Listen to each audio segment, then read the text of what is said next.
আমাদেরও কিছু আসলে বক্তব্য এমন হয়ে যায় যে ওই বই আগুনে পুড়িয়ে দাও, অমুক কে অমুকের বাচ্চা বা তমুক ইবলিস বা শয়তান, এই ধরনের যে গালিগালাজগুলো আমরা ব্যবহার করি, এটা তো আসলে একটা মানুষের ক্ষেত্রেও ব্যবহার করা উচিত না। এটা মুসলমানের ক্ষেত্রে ব্যবহার করা তো বহু দূরের কথা, একজন বিধর্মীর ক্ষেত্রেও ব্যবহার করা উচিত না। আল্লাহ সুবহানাহু ওয়া তাআলা যত জায়গায় পবিত্র কোরআনে ইহুদি, নাসারা, মুশরিক এবং এদেরকে যত জায়গায় সম্বোধন করেছেন, সম্মান দিয়ে সম্বোধন করেছেন। আল্লাহ সুবহানাহু ওয়া তাআলা কোরআন মাজিদে কোথাও এইভাবে দাওয়াত দিয়ে বলে না যে এই কাফেরেরা, এভাবে বলে যে ইয়া আহলাল কিতাব, হে কিতাবের অনুসারীরা। আহলে কিতাব বলাটাই সম্মান। আহলে কিতাব বলাটা কেন সম্মান? আল্লাহ স্মরণ করিয়ে দিচ্ছে যে আমি তোমাদের কাছে একটা কিতাব পাঠিয়েছিলাম যার নাম তাওরাত, যার নাম জবুর, যার নাম ইনজিল। তোমরা কিতাবের অনুসারী, তোমরা আহলে কিতাব। তোমরা নাসারা হতে পারো, মুহাম্মাদের উপর ঈমান আনয়ন করনি, এটাও হতে পারে, কিন্তু তোমরা আহলে কিতাব। সম্মান দিয়ে স্মরণ করে ডেকে তারপরে দাওয়াত দিচ্ছে। তাআলাউ ইলা কালিমাতিন সাওয়াআম বাইনানা ওয়া বাইনাকুম, আসো এমন কথার দিকে যা আমার এবং তোমার মধ্যে এক। তাহলে আপনি বলেন যে আপনার এক পাশের হানাফি ভাই, এক দেওবন্দি ভাই, সে এই ইহুদির চাইতে, মুশরিকের চাইতে, ফেরাউনের চাইতে, ওই খ্রিস্টানের চাইতে কি খারাপ? কি বলেন? খারাপ? যদি খারাপ না হয় তাহলে যদি আপনি বলেন যে ওর বই পুড়িয়ে দিব, ওর এই করব সেই করব, এই কি উমুক উমুকের বাচ্চা, তুমুক, ইবলিস, শয়তান, মুখের ভাষার কোনো ঠিক নাই, তাহলে তারা কি আপনার দাওয়াতটা কিভাবে নেবে? ব্রেনের মধ্যে ডাইরেক্ট নেগেটিভ জিনিস ঢুকে যাবে। আর আপনার দাওয়াত সত্য হলেও আর কোনোদিন গ্রহণ করবে না, তুই তো আমাকে গালি দিয়েছিস। বেদাতিরা আহলুল হাদিসদের মসজিদ দখল করে নিচ্ছে। প্রথম কথা হচ্ছে যে বাংলাদেশের মতো একটি রাষ্ট্র, যেই রাষ্ট্রকে কেউ বলছে গণতান্ত্রিক রাষ্ট্র, কেউ বলছে সাম্য নিরাপত্তার রাষ্ট্র, কেউ বলছে সেকুলারিজম, ধর্মনিরপেক্ষ রাষ্ট্র, যেই মূলনীতিতে আপনি আসেন না কেন, এখানে যদি একটা হিন্দুর শান্তি স্বাধীন মতো তার দিন প্রচারের, তার ইবাদত করার অধিকার থাকতে পারে, তাহলে অবশ্যই একজন আহলুল হাদিস সালাফি মানহাজের অনুসারী ব্যক্তির তার দিন প্রচারের, পালন করার, মসজিদ মাদ্রাসা তৈরি করার অধিকার আছে। এবং এই অধিকারের স্বীকৃতি সবাইকে দিতে হবে। এবং আমার বিশ্বাস যে এমন কাউকে খুঁজে পাওয়া যাবে না যে অধিকারের স্বীকৃতি দিবে না। তাহলে এই অধিকারটা লঙ্ঘন হচ্ছে কি কারণে? প্রথমত এখানে উভয় পক্ষ থেকে কারণ থাকতে পারে। এক নম্বর কারণ থাকতে পারে, কিছু কিছু জায়গায় এমন ন্যারো মাইন্ডেড মানুষের বসবাস, যারা এই বিষয়টাকে আহলুল হাদিস বা গায়ের মুকাল্লিদিয়াত, এই বিষয়টাকে একদম বাতিল ফিরকার অন্তর্ভুক্তের মধ্যে ফেলে দেয়। অথচ আমি আব্দুল্লাহ দারুল উলুম দেওবন্দে একবার একটা বৈঠকে ছিলাম, যেখানে ভারত উপমহাদেশের বড় বড় দেওবন্দি আলেমরা উপস্থিত হয়েছিল, যেখানে বিষয় ছিল গায়ের মুকাল্লিদিয়াত কা ফিতনা। ওখানে দারুল উলুম দেওবন্দের ছাত্রদের দাবি অনুযায়ী তাকে যারা বাহরুল উলুম বলে, বাহরুল উলুম নেয়ামাতুল্লাহ আজমি, তিনি আমার ওস্তাদ, এখনো জীবিত আছে, ওনার একটা বক্তব্যের বিষয় ছিল কিয়া আহলে হাদিস আহলুস সুন্নাত ওয়াল জামাত সে খারিজ হ্যায়, এটা ওনার বক্তব্য বিষয় ছিল। তথা আহলে হাদিসরা কি সত্য যে মানহাজ আহলুস সুন্নাত ওয়াল জামাত এর বাইরে একটা বাতিল ফেরকা? তখন উনি দীর্ঘ 1-1.5 ঘন্টা বক্তব্য দিয়েছিলেন, যেটা আমি নিজে ওখানে বসে থেকে শুনেছি, তার বক্তব্যের পয়েন্টগুলো নোট করেছি। যে বক্তব্যের সামারিতে উনি এটাই বলেছেন যে না, তিনি একজন দেওবন্দি আলেম, তিনি বলেছেন যে না, আহলে হাদিসরা আহলুস সুন্নাত ওয়াল জামাতের অন্তর্ভুক্ত। কিন্তু এই জিনিসটা জানার জন্য তো জ্ঞান অর্জন করা লাগবে, পড়া লাগবে। এই জন্য আমি ভারত উপমহাদেশে আহলে হাদিসদের ইতিহাসের উপর আমার লম্বা বক্তব্য আছে। আহলে হাদিসদের ইতিহাসের উপর আমার বক্তব্যটা যদি কেউ শুনে, যে কোনো বাংলা ভাষাভাষী, যে কোনো মতবাদের অনুসারী মানুষ, যে কোনো মাযহাবের অনুসারী মানুষ, শুধু ভারত উপমহাদেশে আহলে হাদিসদের ইলমে ইতিহাস, এই বক্তব্যটা যদি শুনে এবং ওখান থেকে আমার বক্তব্য শুনে নিয়ে যদি 2-1 মিনিটও স্টাডি করে ক্রস চেক করে যে আব্দুল্লাহ যা বলছে তা ঠিক কিনা, আব্দুল্লাহ যা বলছে তা ঠিক কিনা, তাহলে এতটুকু অবশ্যই ঘোষণা দিতে হবে যে আহলে হাদিসরা বাতিল ফিরকা নয়, তাদেরকে ঘোষণা দিতে হবে যে বাতিল ফিরকা নয়। কিন্তু এর জন্য জ্ঞান লাগবে। কিন্তু একদল আবেগী মানুষ থাকে যাদের সেই ন্যূনতম জ্ঞানটুকু নাই, তারা তখন পাগলের মতো আচরণ করে। এবং এই পাগলের মতো আচরণের আমরা দুইভাবে সমাধান করতে পারি।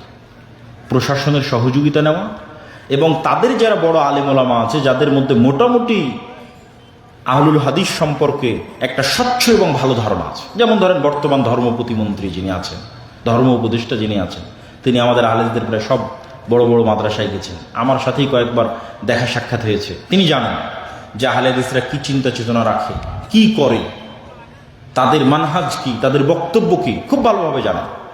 তো এরকম আরও মানুষজন আছে যারা আহলে হাদিসদের সম্পর্কে পজিটিভ ধারণা রাখে।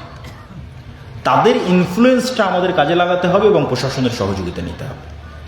এবং অলরেডি আমার কানে যদিও একটা কেস এসেছে, সেগুলোকে কেন্দ্র করে আমি রাষ্ট্রের উচ্চ পর্যায়ে কথা বলেছি এবং আশা করি যে এই ধরনের ঘটনাগুলো কমানোর জন্য প্রশাসনিক দিক থেকে একটা ভালো সাপোর্ট হয়তো ইনশাল্লাহ আশা করছি আমরা পাবো। ইনশাল্লাহ আপনারা দোয়া করে যেন সেটা আমাদের জন্য সহজ হয়, বলেন আল্লাহুম্মা আমিন। আর দ্বিতীয়ত যারা আমাদের ভিন্ন ঘরানার আছে, তাদেরও যারা উপর পর্যায়ের আলেম ওলামা আছে, তাদের সাথেও আমি এই বিষয়টি নিয়ে কথা বলেছি এবং তাদের থেকেও পজিটিভ রিপ্লাই পেয়েছি। এবং এই দুই পজিটিভ রিপ্লাইকে সামনে রেখে কিভাবে সামনে এগিয়ে এই জিনিসগুলোকে কমানো যায় সেটার উদ্যোগ আমরা অতি দ্রুত নিব, ইনশাল্লাহ নিচ্ছি, কথা চলতেছে। তো আশা করব এবং আল্লাহ সুবহানাহু ওয়া তাআলার নিকটে দোয়া করব যেন বাংলাদেশের মাটি আহলুল হাদিসদের জন্য এক উর্বর দাওয়াতের ক্ষেত্রে পরিণত হয়, আল্লাহুম্মা আমিন। তবে একটু আত্মসমালোচনার দরকার আছে। এত কিছু বলার পর কি একটু আত্মসমালোচনার দরকার আছে? দেখবেন আমি আমার বহু বক্তব্যে বলেছি যে দাওয়াতের পদ্ধতি হতে হবে নম্র এবং ভদ্র।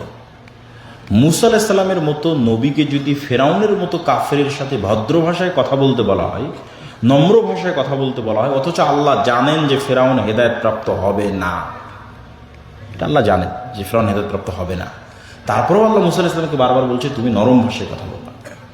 তো আমাদেরও কিছু আসলে বক্তব্য এমন হয়ে যায় যে ওই বই আগুনে পুড়িয়ে দাও, অমুক কে অমুকের বাচ্চা বা তমুক ইবলিস বা শয়তান, এই ধরনের যে গালিগালাজগুলো আমরা ব্যবহার করি, এটা তো আসলে একটা মানুষের ক্ষেত্রেও ব্যবহার করা উচিত না। এটা মুসলমানের ক্ষেত্রে ব্যবহার করা তো বহু দূরের কথা, একজন বিধর্মীর ক্ষেত্রেও ব্যবহার করা উচিত না। আল্লাহ সুবহানাহু ওয়া তাআলা যত জায়গায় পবিত্র কোরআনে ইহুদি, নাসারা, মুশরিক এবং এদেরকে যত জায়গায় সম্বোধন করেছেন, সম্মান দিয়ে সম্বোধন করেছে। দেখেন আজকের যারা আল্লাহ বলছে যে এরা অভিশপ্ত, ইহুদিরা অভিশপ্ত, আল্লাহ কোরআনে বলছে, আল্লাহ কোরআনে বলছে এরা মুসলমানদের সবচেয়ে শত্রু হবে। আবার আল্লাহ যখন তাদেরকে দাওয়াত দিচ্ছে, ডাকছে, মানে ইহুদিদেরকে দাওয়াত দিচ্ছে, ডাকছে, তখন কোরআনের আয়াত দেখেন, ইয়া বানি ইসরাঈল আযকুরু নি'মাতি আল্লাতী আন'আমতু আলাইকুম। কোথাও বলছে ইয়া বানি ইসরাঈল আযকুরু, বলছে ফাজ্জালতুকুম আলাল আলামিন, বলছে হে বানু ইসরাইলেরা। বানু ইসরাইল বলাটাই সম্মান। বানু ইসরাইল মানে ইয়াকুবের ছেলে, ইয়াকুব আলাইহিস সালামের ছেলে। হে বানু ইসরাইলেরা, স্মরণ করো সেই দিনের কথা যেই দিন আমি আল্লাহ তোমাদের উপর কত নিয়ামত দিয়েছিলাম। স্মরণ করো সেই দিনের কথা যেদিন আমি আল্লাহ তোমাদের উপর কত দয়া করেছিলাম। আল্লাহ একটি অভিশপ্ত জাতিকে এভাবে ডাকতেছে, তাদেরকে সম্মান দিয়ে, তাদের অতীত ইতিহাস স্মরণ করিয়ে ইমোশনালি তাদেরকে অ্যাটাক করতেছে ইমোশনালি। এবার যখন খ্রিস্টানদের কথা আসতেছে তখন কি বলতেছে যে এই খ্রিস্টান কাফের। আল্লাহ সুবহানাহু ওয়া তাআলা কোরআন মাজিদে কোথাও এইভাবে দাওয়াত দিয়ে বলে না যে এই কাফেরেরা, এভাবে বলে যে ইয়া আহলাল কিতাব, হে কিতাবের অনুসারীরা। আহলে কিতাব বলাটাই সম্মান।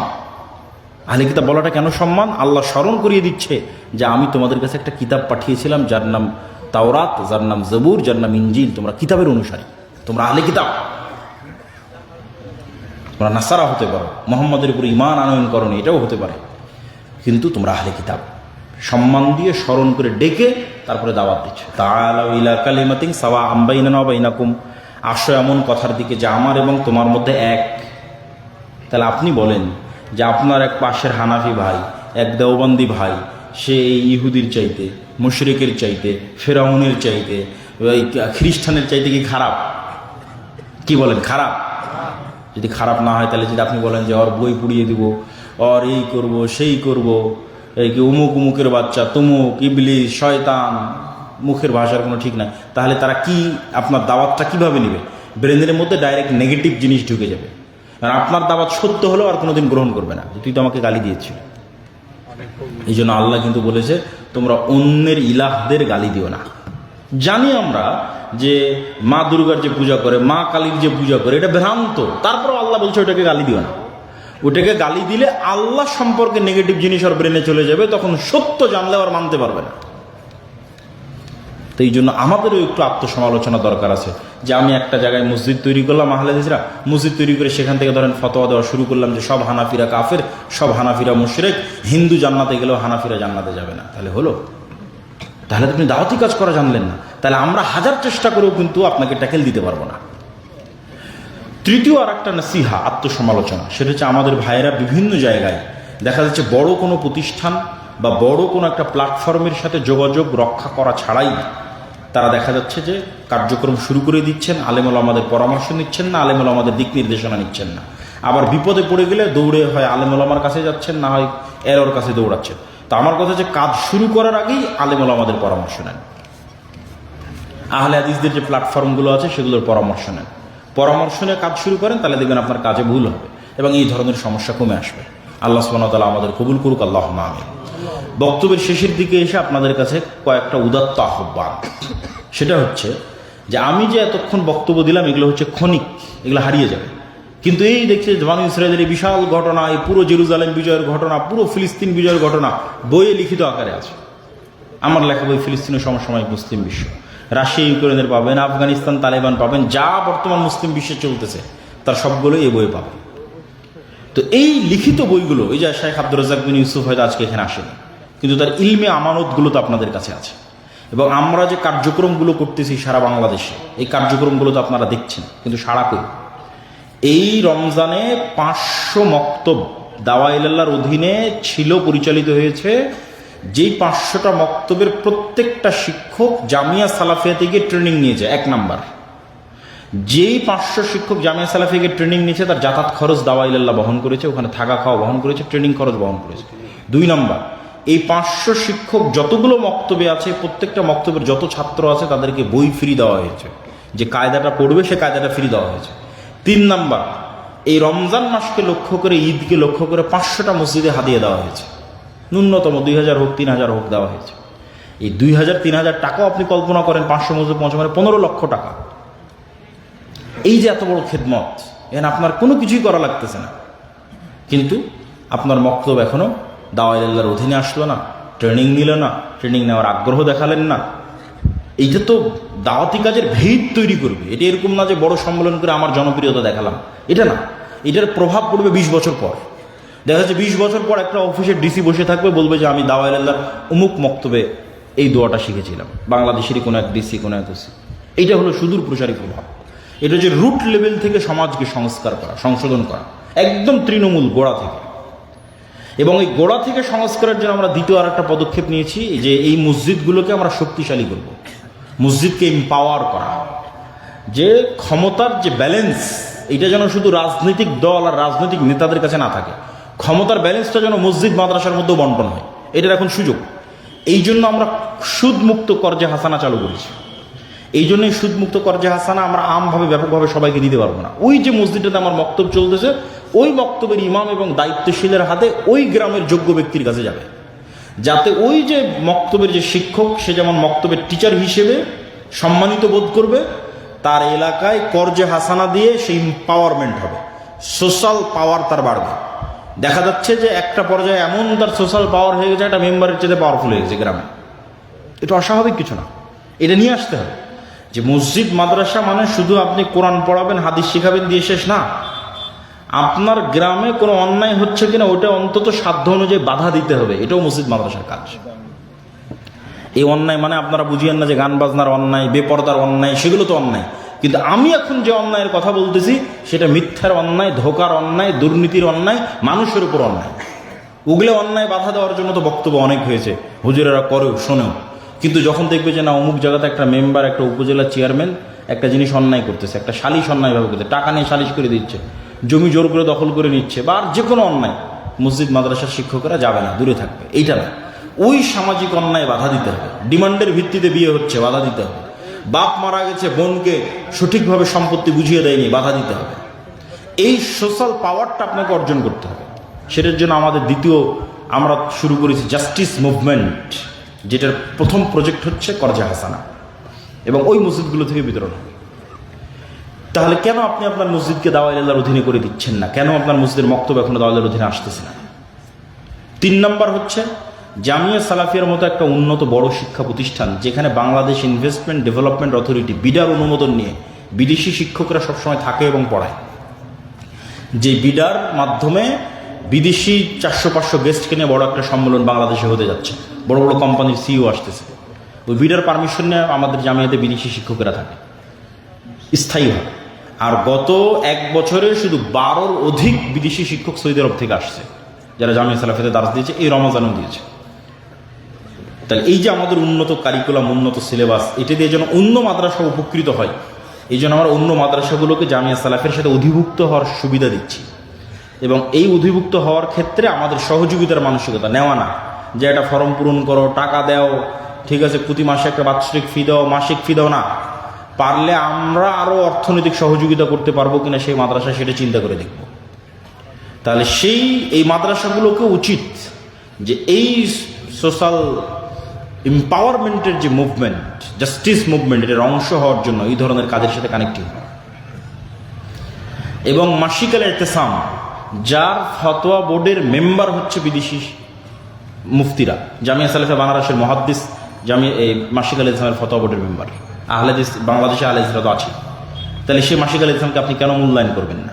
আমাদের যে বই পুস্তকগুলো আছে, যেমন শায়েখের রাসূল সাল্লাল্লাহু আলাইহি ওয়াসাল্লামের সালাত বনাম প্রচলিত সালাত, উপদেশ, দোয়ার বই, এই বইগুলো আপনি কেন মূল্যায়ন করবেন না?